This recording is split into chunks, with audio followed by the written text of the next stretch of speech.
pouquinho sobre esse nosso caldo cultural e a origem, né, de como a mulher se tornou uma cidadã, suposta cidadã inferior, né, uma não cidadã durante muito tempo, e onde a gente ainda mesmo sendo considerados em pé de igualdade com os homens, essa igualdade não é real.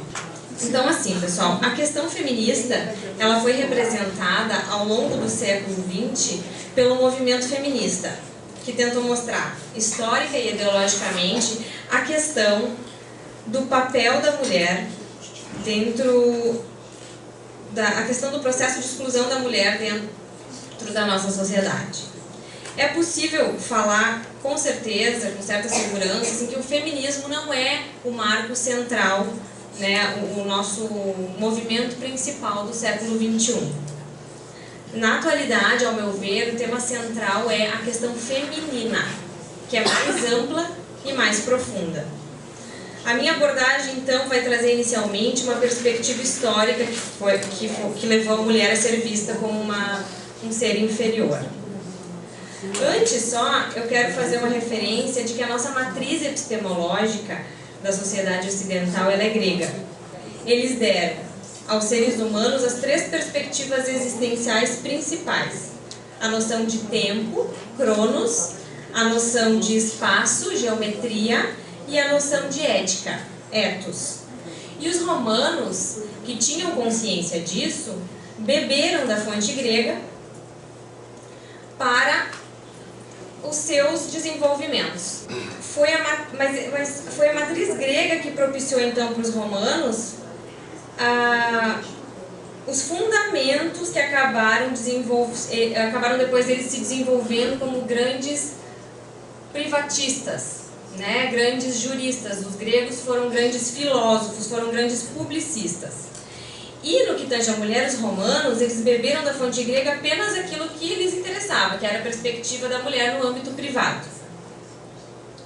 Os gregos e os romanos integravam o mundo greco-romano, que compreendia as civilizações da antiguidade clássica. Para se ter uma noção de tempo, isso era entre 800 a.C. e século 4 e 5 a.C., período considerado, então, arcaico da nossa história.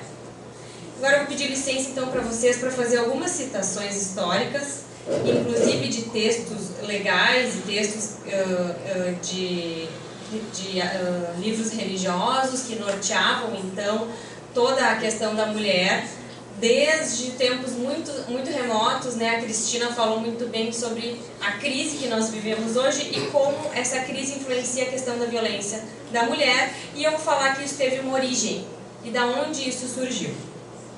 Vou começar então. Leis de Manu, livro sagrado da Índia, século II a.C. a II depois de Cristo. Mesmo que a conduta do marido seja censurável, mesmo que este se dê a outros amores, a mulher virtuosa deve sempre reverenciá-lo como um Deus. Durante a infância, deve depender de seu pai. Ao se casar, deve depender de seu marido. Se não casar, deve continuar dependendo do pai e dos irmãos. Se o marido morrer, dependerá dos filhos. Se não tiver e não depender de nenhuma figura masculina, a mulher deverá sempre depender do seu soberano. Uma mulher nunca pode ou deve governar a si própria ou comandar seu próprio destino.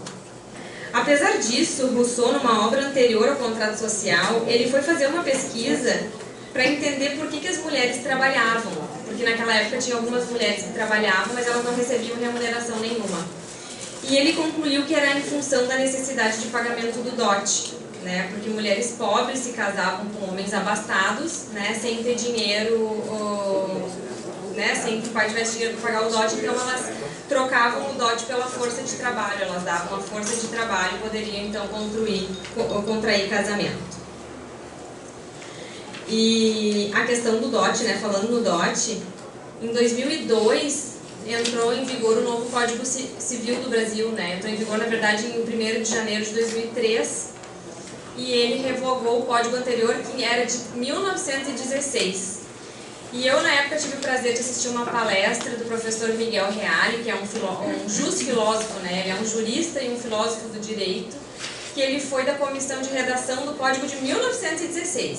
Então, quando veio a lei nova, eu assisti uma palestra ele falando, né, sobre então o Código novo que estava sendo promulgado. E ele disse que lá em 1916, naquela época, ele teve que se esconder embaixo da mesa, porque as cadeiras começaram a voar nele, das pessoas que estavam lá debatendo, quando ele propôs tirar o capítulo do DOT, do Código Civil anterior, e tirar o capítulo do erro essencial quanto à pessoa. Que o erro essencial quanto à pessoa, para quem não sabe, é aquela disposição legal que dizia que se o marido casasse e descobrisse que a mulher já tinha sido deflorada, que ela não tinha mais a membrana do ímen, então ele podia anular o casamento. Então, naquela época, o professor Miguel Reale já tinha proposto que isso saísse, né?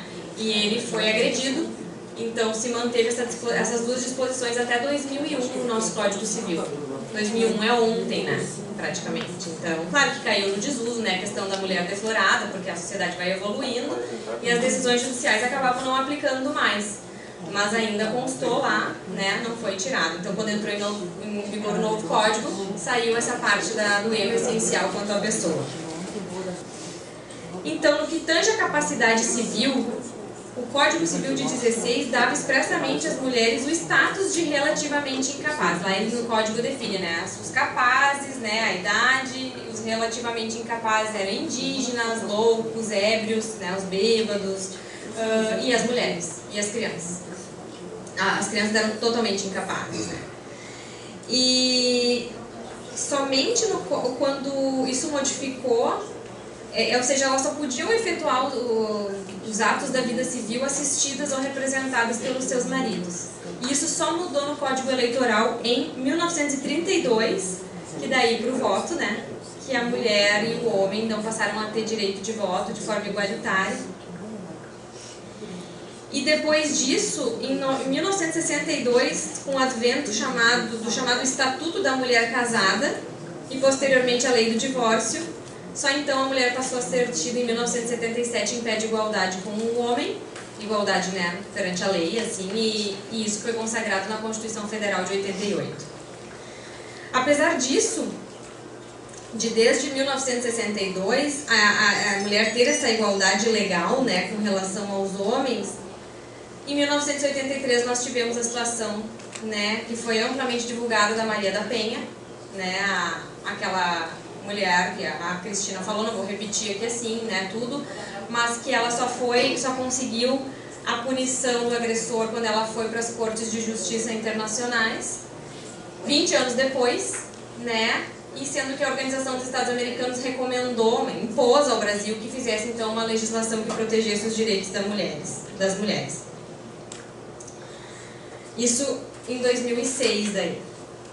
A Lei Maria da Penha diz o seguinte, em seu artigo 2º: toda mulher, independentemente de classe, de raça, de etnia, de orientação sexual, de renda, de cultura e nível educacional, de idade e religião, ela goza dos direitos fundamentais inerentes à pessoa humana, sendo-lhes asseguradas as oportunidades e facilidades para viver sem violência, preservando sua saúde física e mental, o seu aperfeiçoamento moral, intelectual e social.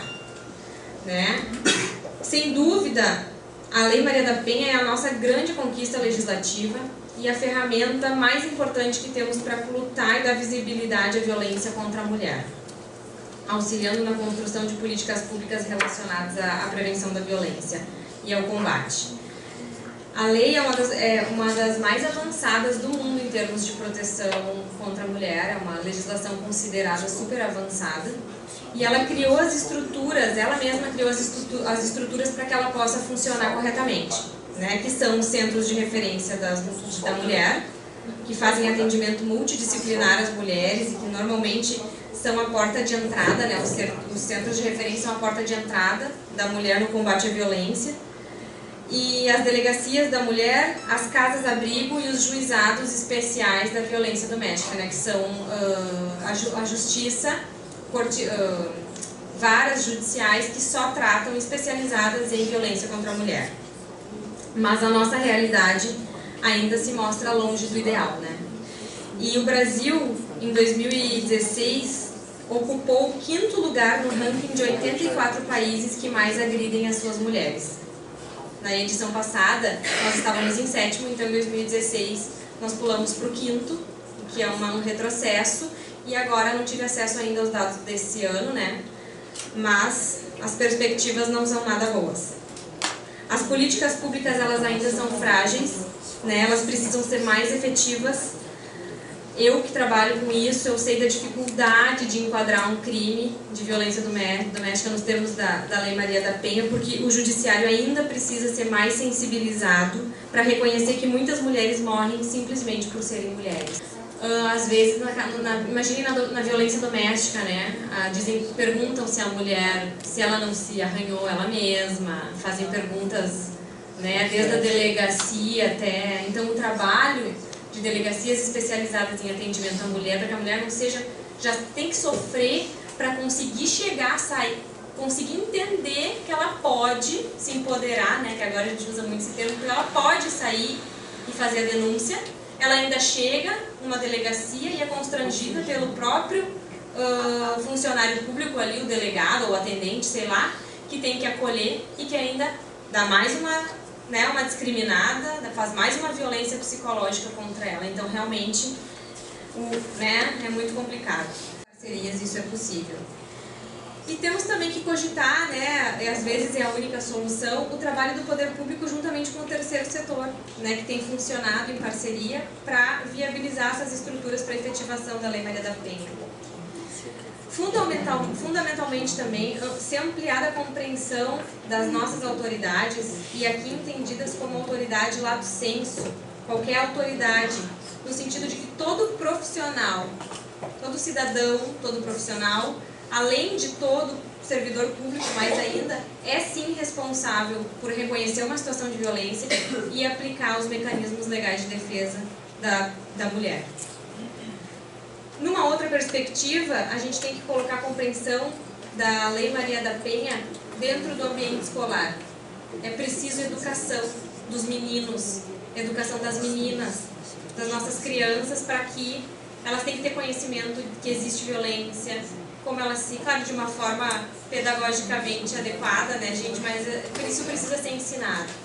E a outra questão é que tem que colocar a Lei Maria da Penha dentro do sistema de saúde, que já vem sendo feito em muitos municípios, né, os projetos e ações, e também dentro do sistema da assistência social, fundamental. E outra, gente, que é o mais importante, que é estimular a denúncia por parte das mulheres em situação de violência. Todo mundo é responsável. E também a denúncia para a sociedade, que essa violência existe e ela não pode mais ser tolerada. Realmente tem que ser um regime de tolerância zero. Por isso que eu, nas minhas redes sociais também, olha, é só questão de gênero, eu publico tudo, eu compartilho tudo, eu estimulo, tudo que tem de evento, tudo que tem de palestra. Por isso que eu fiquei assim, ó, com o coração cheio de alegria de poder estar aqui hoje compartilhando, porque me deixa muito feliz estar com as mulheres que são nossas irmãs, e todo mundo com esse pensamento de fazer alguma coisa, de ajudar, de participar. Já estou repensando se eu não vou entrar para a política também, porque a gente